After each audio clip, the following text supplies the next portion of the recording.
అందరికీ హాయ్, నా పేరు స్నేహ. ఇవాళ టమాటా మెంతెం కూర కర్రీ ఎలా చేసుకోవాలో చూద్దాం. ఎంతో టేస్టీగా ఉంటుంది. 10 మినిట్స్లో అయిపోతుంది ఈ కర్రీ. ఈ కర్రీకి ఒక ఆనియన్, 4 టమాటాలు, ఒక కట్ట మెంతెం కూర, కొంత కొత్తిమీర తీసుకున్నాను. వాటిని వాష్ చేసుకొని చాప్ చేసుకొని పెట్టుకోండి. ఇప్పుడు స్టవ్ పైన ప్యాన్ పెట్టుకొని ఆయిల్ వేసుకొని ఆనియన్స్ వేసుకోండి. ఆనియన్స్లో అల్లం వెల్లుల్లి పేస్ట్, పసుపు వేసుకొని కొంచెం మగ్గాలి. మగ్గిన తర్వాత మెంతెం కూర వేసుకోండి. మెంతెం కూర పచ్చివాసన పోయేంత వరకు ఫ్రై చేసుకొని ఇందులో టమాటాలు వేసుకోండి. టమాటాలలో కొంచెం ఉప్పు వేసుకుంటే తొందరగా మగ్గుతాయి టమాటాలు. క్యాప్ పెట్టేసేయండి.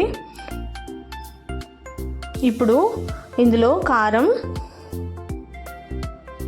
వేసి కలిపేసి ఒక్కసారి క్యాప్ పెట్టేస్తే ఆయిల్ పైకి తేలుతుంది. కొద్దిసేపే అయిపోయింది. మన టమాటా మెంతెం కూర కర్రీ రెడీ అయిపోయింది. చూసారు కదా, ఒక 10 మినిట్స్లో అయిపోతుంది.